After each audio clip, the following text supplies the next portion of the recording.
오늘부터 우리는 주님과 함께하라라는 시리즈 말씀을 가지고 설교를 나누려고 합니다. 오늘의 말씀의 제목은 인도하시는 주님과 함께하라입니다.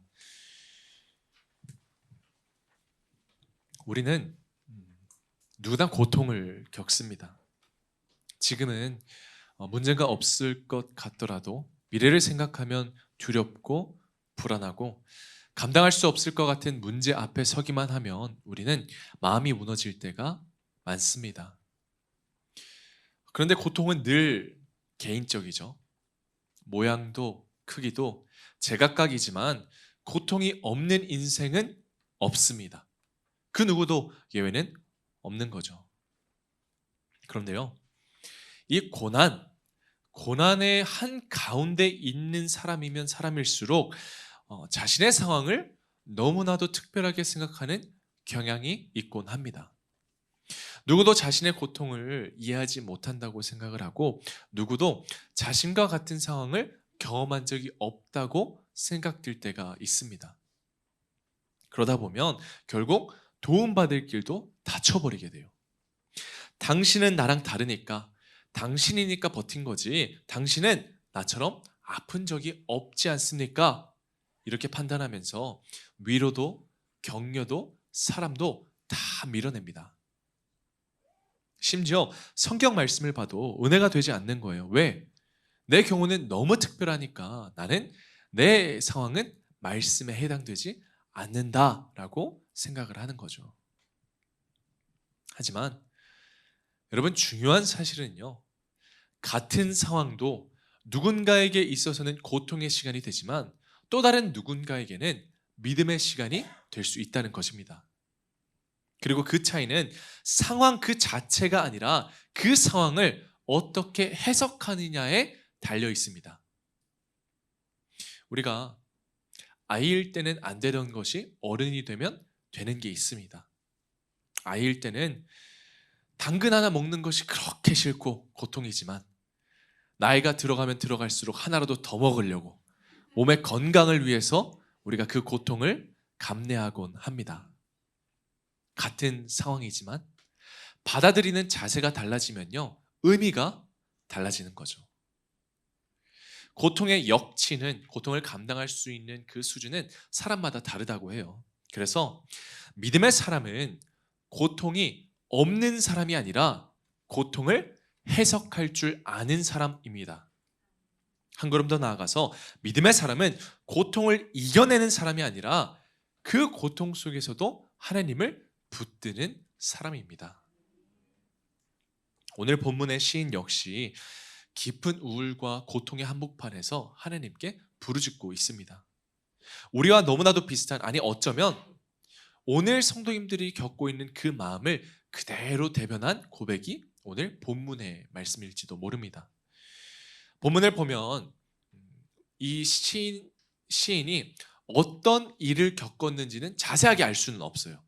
무슨 일인지는 모르지만 말할 수 없는 고통 가운데 주님께 부르짖고 있습니다. 그래서 1절과 2절을 보면 이렇게 말하죠. 내가 내 음성으로 하나님께 부르짖으리니 내 음성으로 하나님께 부르짖으면 내게 귀를 기울이시리로다. 나의 환난 날에 내가 주를 찾았으며 밤에는 내 손을 들고 거두지 아니하였나니 내 영혼이 위로받기를 거절하였도다. 고통 속에서 주님께 부르짖고 있는 거죠. 그런데 이 마지막 표현이 참 마음이 아픕니다. 고통 가운데 하나님을 찾고 부르짖고는 있지만 위로마저도 아무런 소용이 없다는 거예요. 위로마저도 거절한다고 말하는 겁니다.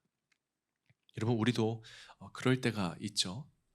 아무것도 하기 싫고 누가 아무리 좋은 말을 해줘도 우리 귀에 안 들릴 때가 있잖아요. 그럴 때는 의욕도 없고 아무것도 위로가 되지 않은 채 그냥 무기력하게 살아갈 때가 있습니다. 지금 시편 기자도 하나님께서 무엇을 하셔도, 주변 사람들이 무엇을 해줘도 위로가 되지 않는 그런 깊은 절망의 상황 속에 있는 거죠. 심지어는 이 상황의 탓을 주님께로 돌립니다. 주님 탓을 하는 거예요. 그래서 우리말 성경으로 3절과 4절을 보면 이렇게 고백을 해요. 나는 주를 생각하면서 속상했습니다. 원망할 수밖에 없었고 내용이 어쩔 줄 몰랐습니다. 그래서 주께서 눈을 감지도 못하게 하시니 너무 괴로워서 말도 못하겠습니다. 주님께 원망을 하고 있는 거죠. 하나님을 생각하는데 오히려 더 속이 상합니다. 여러분, 우리도 믿음의 사람들이 겪는 시련 중 하나가 이거인 것 같아요. 믿음이 있어서 하나님께 기대했는데 그 기대가 실망으로 돌아오니까 더 괴로워요. 믿음이 없어서가 아니라 하나님을 믿고 따르기에 더 간절하고 더 깊이 흔들립니다. 그러나 여러분, 우리가 이런 상황 속에서 앞이 보이지 않고 우리가 길을 잃은 것 같을 때 깨달아야 할 게 있습니다. 그게 뭐냐면 그건 내 길이 막힌 거지 하나님의 길이 막힌 건 아니라는 것입니다. 내 길을 인도하시는 하나님과 함께라면 우리는 다시 회복할 수 있고 다시 시작할 수 있고 다시 일어설 수 있습니다. 사람이 자기의 길을 계획할지라도 결국 그 걸음을 인도하시는 분은 하나님이십니다. 그래서 오늘 우리를 인도하시는 하나님과 함께하기 위해서 우리는 두 가지 사실을 꼭 명심했으면 좋겠습니다. 먼저 첫 번째, 주님은 언제나 옳으십니다. 사람들은요, 어려움을 당하거나 문제가 생기면 본능적으로 무언가를 탓합니다. 누군가를 탓하고 상황과 환경을 탓하고 때로는 믿음의 사람들은 하나님께 불평과 원망을 쏟아붓죠.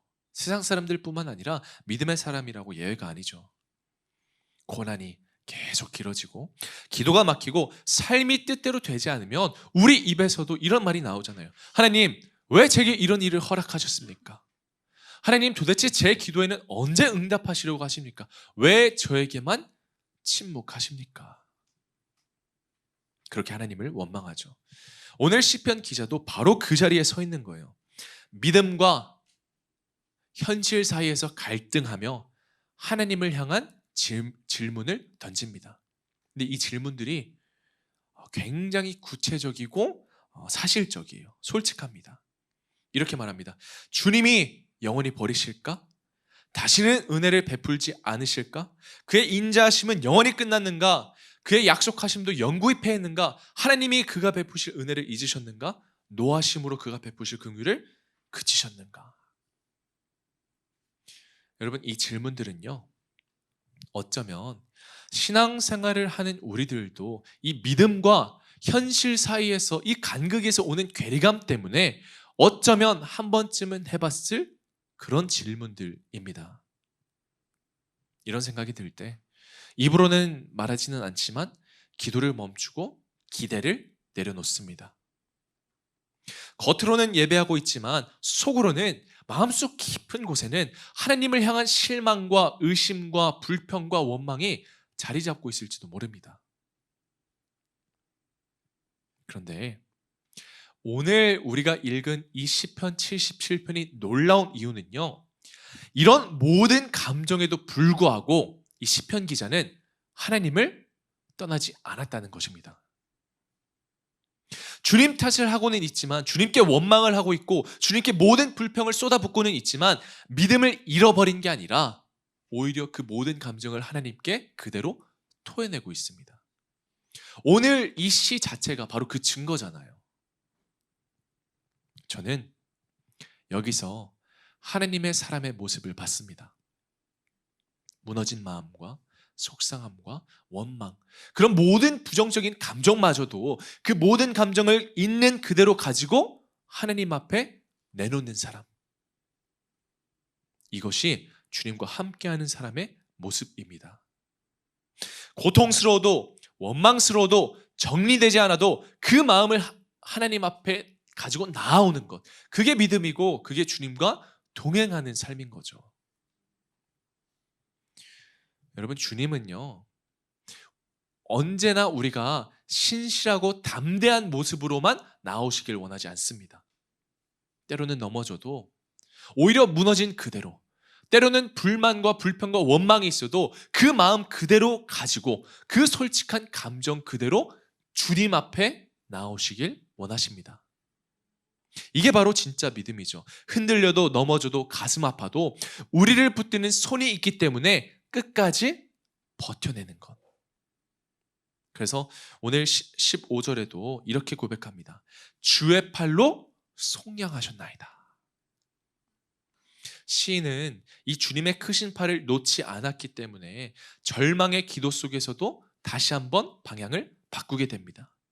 자신의 이런 감정을 혼자만 가지고 있고 혼자만 꿍해 있고 그 감정에 매몰된 게 아니라 그 감정을 다 토해냈기 때문에 거기에 머물러 있지 않고 하나님께로 다시 시선을 돌립니다. 하나님을 믿는다고 고백하면서도 의심하고 있는 이 모순된 감정을 다 내려놓고 생각을 철저히 바꾼 거죠. 그리고 이렇게 고백합니다. 10절에 또 내가 말하기를 이는 나의 잘못이라. 주님이 틀린 게 아닙니다. 내가 틀렸습니다. 주님의 잘못이 아닙니다. 나의 잘못입니다. 그러니까 상황이 나빠지고 문제가 심각해지는 게 하나님의 실수가 아니라는 거죠. 내 고난의 이유가 하나님이 외면해서가 아니라는 것입니다. 이 고백은요, 깊은 자기 성찰에서 나오는 믿음의 선언입니다. 오히려 내가 하나님의 은혜를 잊고 내 감정과 내 판단과 내 생각에 갇혀서 내 자존심에 갇혀서 하나님을 오해했다는 그런 고백이죠. 하나님께 문제가 있는 게 아니라 내 믿음이 흔들렸다고 말하고 있는 것입니다. 아까도 제가 말씀드렸지만 여러분, 우리는 살면서 습관적으로 너무나도 쉽게 남 탓을 합니다. 정말 사소한 것 가지고 남 탓해 본 적 없으세요? 왜 네가 그 말을 해가지고 내가 이렇게 감정적으로 욱해가지고 반응했잖아. 아니면 집에서 아니 왜 하필 물을 여기다 놔가지고 내가 물 쳐가지고 흘렸잖아. 아마 오늘 아침에도 우리 부부끼리 아주 사소한 걸로 남 탓을 하고 싸우고 이 자리에 오신 분들이 계실지도 모릅니다. 정말 사소한 거 가지고 남 탓을 하죠. 우리는 늘 상황 탓, 사람 탓을 하며 내가 반응한 거는 어쩔 수 없다고 합리화합니다. 여러분, 사실 당연해요. 인간은 누구나 다 합리화하는 존재입니다. 그런데 대부분의 문제는요, 인생의 대부분의 문제는 나와 하나님 사이의 신뢰가 무너졌을 때 생겨납니다. 내 삶 속에서 내 삶 가운데 놓쳤던 하나님을 향한 이 믿음의 부재 때문에 대부분의 문제들이 생겨나는 거죠. 철학자 소크라테스는 이렇게 말을 했습니다. 너 자신을 알라. 우리 인생의 문제 원인은 대부분 나 자신에게 있습니다. 미련한 어제의 내가 오늘의 나를 괴롭게 하고 내일의 나를 두렵게 만드는 것이죠.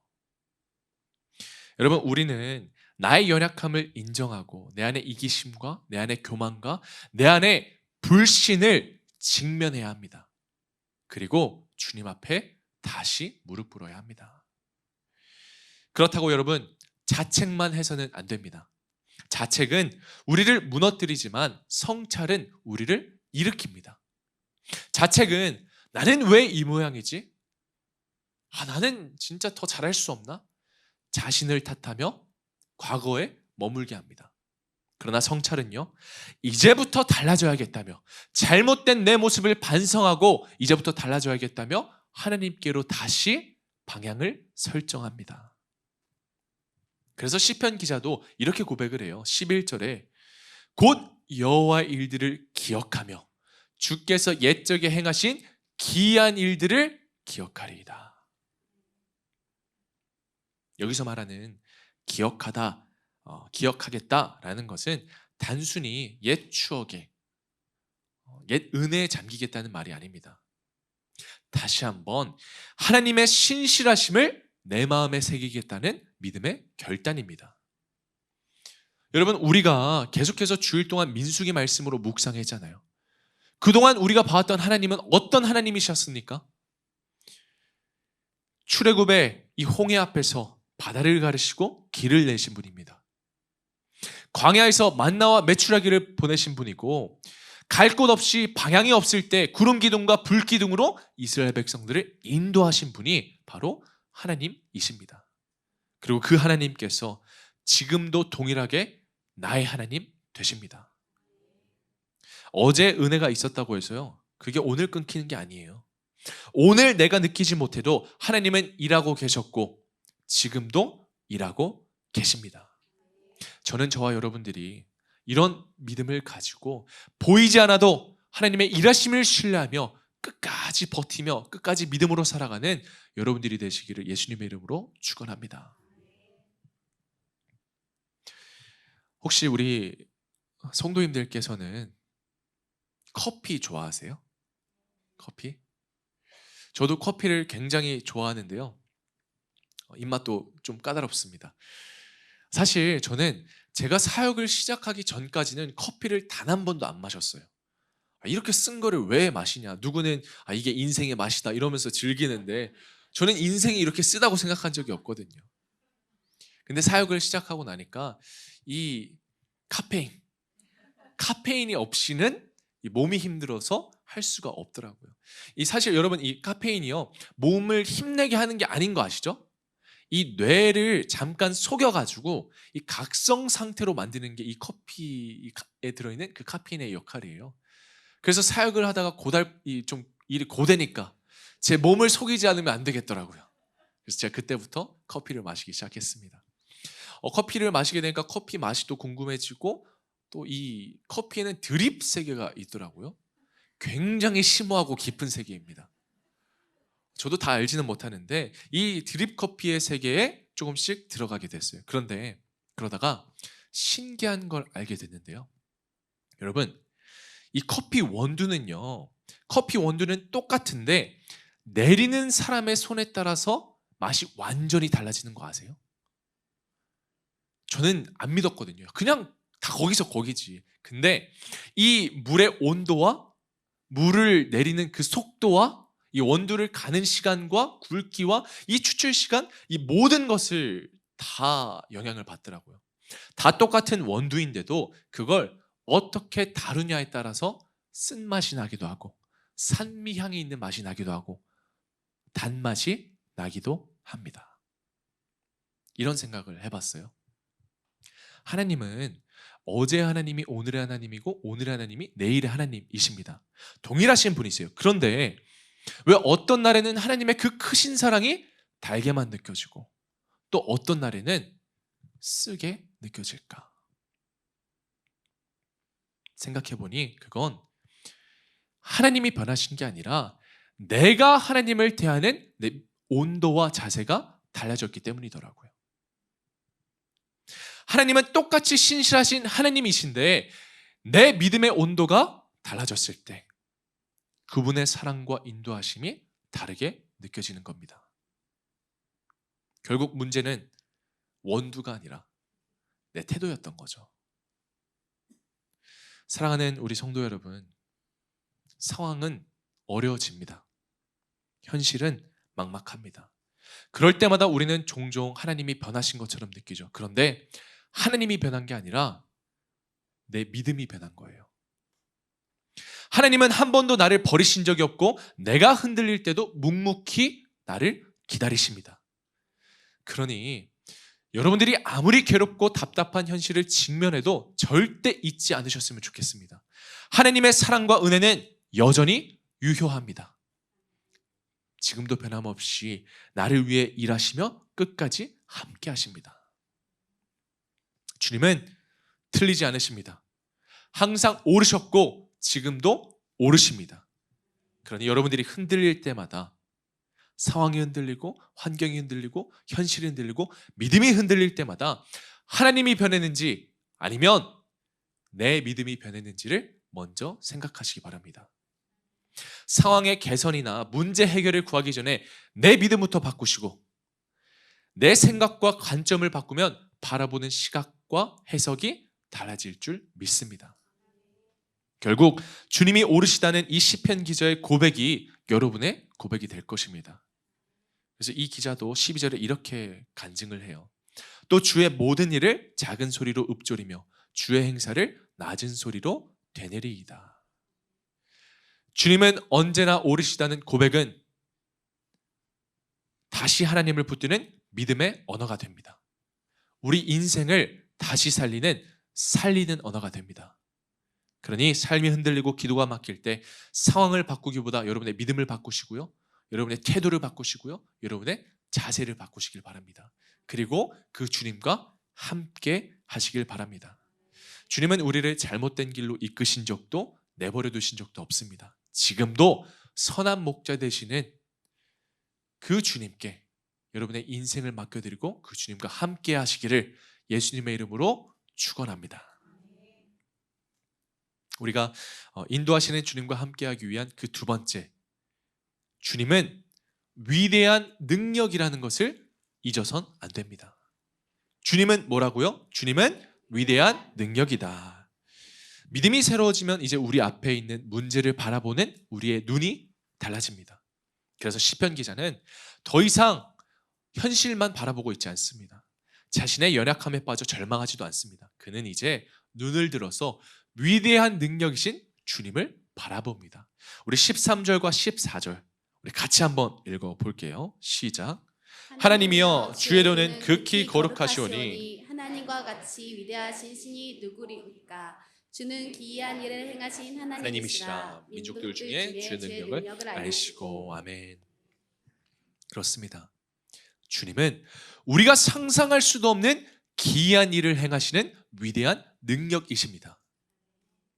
우리는 정말 우리가 상상할 수도 없는 특별한 일들을 기적이라고 부르지만 주님은 일상일 뿐이에요. 주님은 그분 자체로 위대한 능력이시기 때문입니다. 우리 인생에는 문제가 끊이질 않죠. 아무리 애쓰고 노력해도 고난은 찾아오고 때로는 감당할 수 없는 현실 앞에서 무너지는 나 자신을 바라보게 됩니다.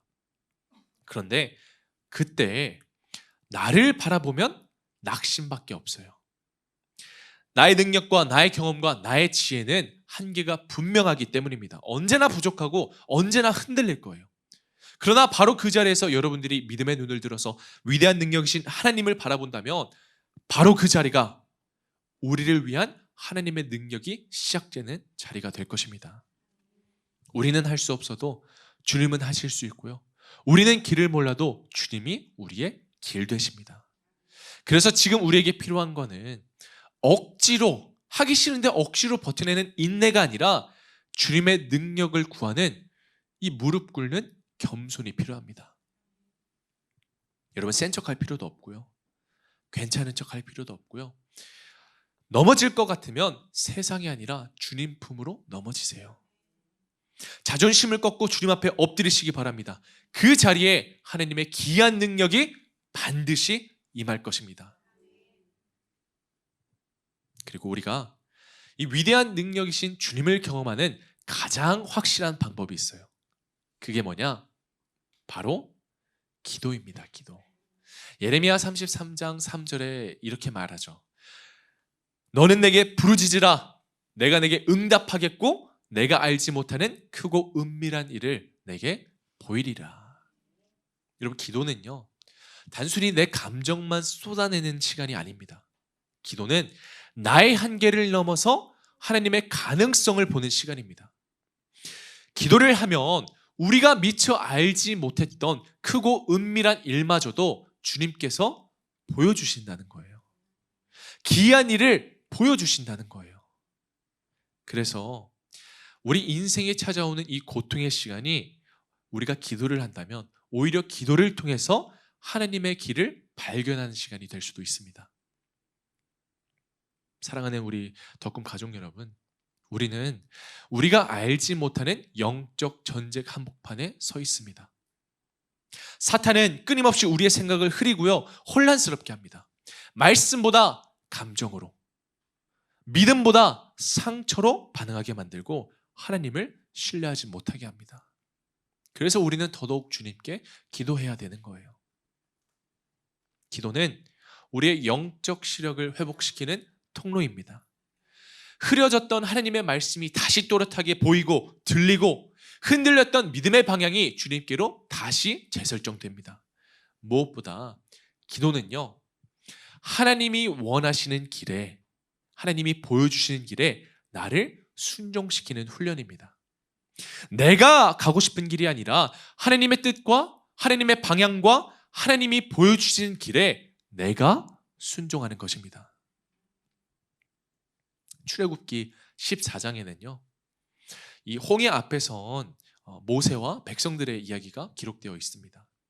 이 홍해 앞에 섰을 때 백성들이 막막해할 때 이 모세가 백성들한테 이렇게 말을 해요. 어떻게 말을 하냐면 모세가 백성에게 이르되 너희는 두려워하지 말고 가만히 서서 여호와께서 오늘 너희를 위하여 행하시는 구원을 보라. 그리고 다시 한번 말하죠. 여호와께서 너희를 위하여 싸우시리니 너희는 가만히 있을지니라. 그런데 이 말씀을 보면 모세가 정말 대단한 이 믿음의 선포를 하는 것처럼 보여요. 너희는 가만히 있어. 하나님이 다 하실 거야. 홍해는 갈라지고 너희는 결국 가게 될 거야. 모세가 이렇게 말하는 것처럼 들립니다. 가만히 있으라는 거예요. 그런데 이 가만히 있으라는 모세의 말에 하나님은 전혀 다른 이야기를 하세요. 홍해 앞에서 이런 말을 하는 모세 앞에 주님이 찾아와서 이렇게 말씀하십니다. 너는 어찌하여 내게 부르짖느냐? 이스라엘 자손에게 명령하여 앞으로 나아가게 하라. 그러면 그들이 바닷 가운데서 마른 땅으로 행하리라. 여러분, 바다 앞에서 하나님이 이렇게 말씀하시는 거예요. 어찌하여 부르짖고만 있느냐? 왜 가만히 서 있느냐? 가만히 있지만 말고 앞으로 나아가라. 아까 읽었던 예레미야 말씀처럼 여러분 우리가 부르짖으면 주님은 응답하시고 크고 은밀한 일을 우리에게 보이십니다. 그런데 그 다음은요. 주님이 크고 은밀한 일을 보여주셨어요. 그러면 그 다음은요. 여러분 보고만 있으면 아무 일도 일어나지 않습니다. 홍해가 갈라졌을 때 백성들이 야 하나님 정말 기이한 일을 행하시는구나. 딱 갈라지는 거 보고만 있었으면 박수치고 여러분 하나님의 기적을 보십시오. 대단하지 않습니까? 그리고 그 바다에 들어가지 않았다면 그들은 약속의 땅을 경험하지 못했을 거예요. 기적은 받겠죠. 하나님이 보여주시니까 기이한 일, 크고 은밀한 일은 보여주시니까 우리가 부르짖으면 하나님이 보여주시니까 받겠죠. 그러나 어찌하여 부르짖고만 있느냐는 거예요. 앞으로 나아가야죠. 홍해를 밟아야죠. 여러분 기적은요 보는 자의 것이 아니라 걷는 자의 것입니다. 아무리 크고 기이한 일을 주님께서 행하셔도 우리가 순종하지 않으면 아무 일도 일어나지 않습니다. 믿음은 보는 것에서 끝나는 게 아니라 따르는 것으로 완성되기 때문입니다. 지난주 말씀드린 것처럼 속도보다 중요한 건 방향이에요. 그리고 방향보다 중요한 건 순서입니다. 그런데 순서보다 중요한 게 하나 더 있어요. 그게 뭐냐면 바로 나의 태도입니다. 아무리 속도를 내고 방향을 잡고 순서를 알아도 그렇게 살아내려는 믿음의 태도가 없다면 무용지물입니다. 하나님이 인도하셔도 우리가 그 길을 가지 않는다면 아무런 소용이 없는 거죠. 하나님의 주권을 인정하는 태도와 하나님이 일하시는 방식을 받아들이는 수용적 믿음의 태도가 반드시 필요합니다. 우리는요, 늘 우리가 원하는 방식을 기대합니다. 바랍니다. 하지만 하나님은 언제나 하나님 당신의 방식, 하나님 당신의 시간으로, 하나님 당신의 길로 일하시고 인도하십니다. 그래서 우리가 주님께 순종할 때, 바로 그때 우리는 위대한 능력이신 주님의 일하심을 경험하게 되는 것입니다. 주님은 지금도 저와 여러분을 위해 길을 내어주시고 길이 되어주시는 위대한 능력입니다. 위대한 능력이신 주님과 함께 하십시오. 저는 주님께로 나아가는 저와 여러분이 되기를 소망합니다. 위대한 능력이신 주님이 나와 함께 하는데 여러분 무엇이 두렵겠습니까? 무엇이 무섭고 무엇이 어렵겠습니까? 혹시 우리 성도님들께서 오랜 시간 동안 붙들고 기도 제목을 두고 기도하고 계시는 게 있을지도 몰라요. 그런데 주님이 말씀하시는 거예요. 이제는 그만 부르짖고 믿음으로 선포해. 믿음으로 행동해. 믿음으로 순종해. 이제는 가라. 여러분, 아마 정말 중요한 선택의 순간 앞에 주저하고 계신 분들이 계실 것입니다. 교회 안에서도 마찬가지예요. 내가 교회를 섬길까 말까? 목장에 들어가서 제대로 신앙생활을 할까? 내가 과연 사명을 잘 감당할 수 있을까? 고민하고 계실지도 모릅니다. 그런데 주님이 다시 한번 말씀하십니다. 이제는 가만히 있지 말고 앞으로 나아가라. 여러분, 우리는 때로 너무 기도만 하는 것에 익숙해져 있을지도 모릅니다. 기도는 하지만 행동하지 않는 믿음에 익숙해져 버린 것이죠. 그러나 이제는 멈춰서지 마십시오. 가만히 계시지 마세요. 부르짖고 보기만 하지 마시고 위대한 능력이신 주님과 함께 하시기 바랍니다. 그래서 저는 이렇게 기도하게 됩니다. 우리 더 꿈의 교회도 이 해밀동에만 머물러 있게 하지 않게 해달라고. 우리 더 꿈의 교회도 복음을 더 전할 수 있는 곳으로 나아가야 합니다. 기다려서는 안 됩니다. 우리들도 예배 자리에만 기다려 있으면 안 됩니다. 하나님의 기적을 보기만 해서는 안 되고 그 기적을 주님과 함께 걷는 자가 되어야 합니다. 그래서 여러분들에게 도전합니다. 멈춰있는 믿음의 소유자가 되지 마시고 위대한 능력이신 주님과 함께 나아가는 믿음의 사명자가 되기를 예수 그리스도의 이름으로 축원합니다. 말씀을 맺겠습니다. 여러분, 하나님과 함께하는 기도의 사람은요, 흔들릴 수는 있어도 무너지지는 않습니다. 그리고 무너졌다고 느낄지라도 그건 정말 무너진 게 아니에요. 주님이 크신 팔로 붙들고 계시기 때문입니다. 현실은 바뀌지 않아요. 상황은 바뀌지 않을 수 있어요. 그러나 나의 태도와 나의 시선은 얼마든지 바꿀 수 있습니다. 결국 이 고통, 정말 우리의 삶과 떼어놀래야 떼어놓을 수 없는 이 고통과 고난과 어려움들, 그 고통 그 자체보다 중요한 것은 그 고통 속에서도 주님과 함께하는 거예요. 사실 우리가 주님과 함께하려고 애쓰는 것 같아도 주님은 이미 우리와 함께 하십니다. 올해 우리가 선포한 말씀처럼 주님이 당신 곁에 계십니다. God is on your side. 여러분, 걱정하지 마세요. 주님이 이미 우리를 붙들고 우리와 함께하고 계십니다. 저는 오늘 설교를 이 말씀으로 마치고 싶은데요. 주님의 자녀는 주님이 끝까지 동행하여 주시고 주님이 끝까지 붙들어 주시는 자입니다. 그리고 저와 여러분들이 바로 그런 사람들이에요. 이사야서 43장 2절에 이렇게 말하고 있어요. 내가 물 가운데로 지날 때 내가 너와 함께 할 것이라. 강을 건널 때 물이 너를 침몰하지 못할 것이며 내가 불 가운데로 지날 때 타지도 아니할 것이요 불꽃이 너를 사르지도 못하리니. 여러분, 우리가 가는 길은요, 혼자가 아닙니다. 혼자인 것 같아도 혼자가 아니에요. 주님이 함께 가시는 길입니다. 물이 넘쳐도, 불이 타올라도, 폭풍 가운데 있는 것 같더라도 결국 우리가 눈을 들어 우리의 믿음만 새롭게 한다면 옆에서 함께하고 계시는 주님을 바라보게 될 줄 믿습니다. 주의 자녀로 산다는 게 그런 거죠. 불안한 현실을 살아도 우리가 어디로 가든지 주님이 우리와 동행하십니다. 그러니 오늘 나눈 두 가지를 꼭 명심하세요. 첫 번째, 주님은 언제나 옳으십니다. 주님은 틀리지 않아요. 실수하지 않아요. 여러분이 믿음의 눈으로 다시 보시기 바랍니다. 그리고 두 번째, 주님은 위대한 능력이십니다. 그러나 그 능력을 보지만 마시고 부르짖지만 마시고 믿음의 걸음으로 다시 나아가시기를 부탁드립니다. 결국 우리는 주님이 책임지시는 인생입니다. 그러니 끝까지 인도하시는 주님과 함께하며 그 주님을 만나 주님이 약속하신 축복을 누리는 저와 여러분이 되시기를 예수 그리스도의 이름으로 축원합니다. 우리 시간 이 찬양 같이 한번 부르고 기도했으면 좋겠습니다.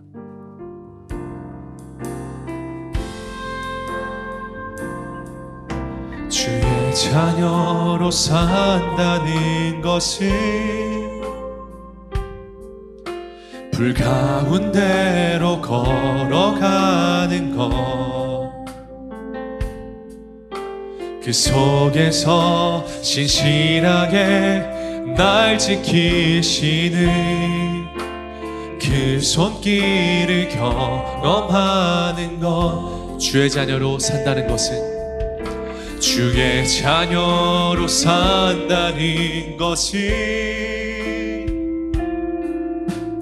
바다 위로 걸어가는 것, 내 온몸을 덮쳐오는 폭풍 속에서 잠잠히 주 바라보는 것. 때론 불 가운데 휩싸일 때도, 폭풍 가운데 무너질 때도 주님 내 곁에 함께 하시네. 가장 가까이에 함께. 한 번 더 고백합니다. 주의 자녀로 산다는 것은, 주의 자녀로 산다는 것은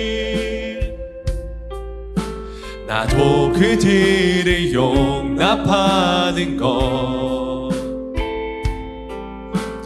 나를 위해 달리신 십자가 사랑, 그 사랑으로 사랑하는 것. 주의 자녀로 산다는 것은, 주의 자녀로 산다는 것은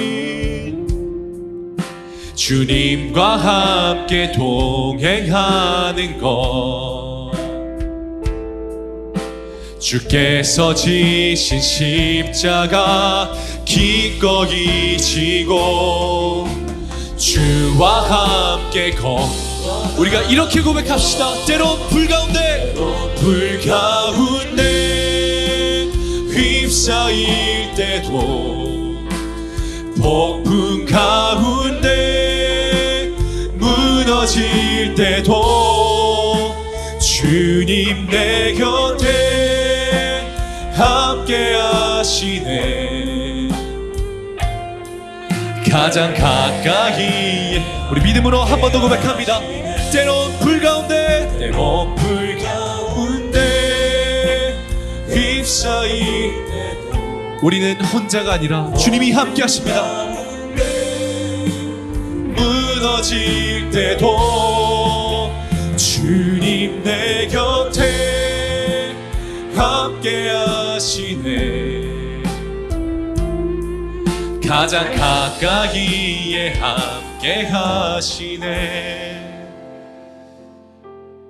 주의 자녀로 산다는 것은 행복한 길만 걷는 게 아닙니다. 잘 되는 길만 걷는 게 아닙니다. 주님과 함께 걸어가는 것입니다. 고통 속에서도 고통을 바라보지 마시고 주님만 바라보시고, 실수하지 않으시는 그 주님을 바라보며 위대한 능력이신 그 주님께 여러분의 모든 감정, 여러분의 마음속에 있는 그 모든 것들을 다 토해내시기 바랍니다.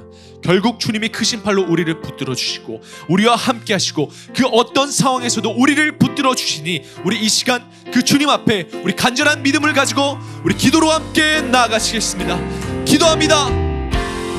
주님, 우리가 그 어떤 상황 가운데 있더라도 결국 주님이 나를 붙들어 주시고 주님이 나와 함께 하시며 주님이 나를 보호하여 주시니, 주님, 우리가 주의 자녀로 끝까지 살아내게 하여 주시고 믿음의 자녀로서 믿음을 붙들며 하나님을 의심하지 않고 하나님을 원망하지 않고 주님만 바라보며 살아가게 하여 주시옵소서. 주님, 결국 우리가 폭풍 가운데 있더라도, 우리가 바다 가운데 휘몰아치는 그 상황 가운데 있더라도 결국 주님이 나를 지켜주시고 결국 주님이 나를 붙들어 주시니, 주님, 내가 넘어져도 주님 품으로 넘어지게 하여 주시옵고 무너져도 주님의 크신 팔로 나를 붙들어 주시옵고, 내가 다시 일어설 수 없는 그 용기가 필요할 때 주님 나에게 용기를 더하여 주시옵고 믿음의 굳건함과 담대함으로 나가게 하여 주시옵소서. 결국 나와 끝까지 함께 하시는 그 주님만 바라보며 오늘도 믿음으로 걸어가게 하여 주시옵소서. 사랑과 은혜가 충만하신 아버지 하나님, 때론 우리가 살아가는 이 삶이 너무 힘들고 너무 어렵고 불가운데를 지나가는 것 같을지라도 결국 나를 사랑하시는 주님이 나와 함께 하시며 나를 사르지 않게 하시고 물이 넘치더라도 나와 함께 하시는 주님이 계시기에 우리가 오늘도 그 용기를 가지고 믿음의 사람으로서 살아가게 하여 주시옵소서. 결국 주님의 크신 팔로 언제나 오르신 주님이 위대한 능력으로 내 삶 가운데 기이한 일을 행하시고 크고 놀라운 일들을 보여주시니 주님, 오직 주님만 신뢰하고 의지하며 살아가는 우리들이 되게 하여 주시옵소서. 내가 넘어져도 주님께로 넘어지고 내가 다시 일어설 수 없을 때는 나에게 믿음의 용기를 주어 다시 나아가게 하시는 그 주님이 내 곁에 계시니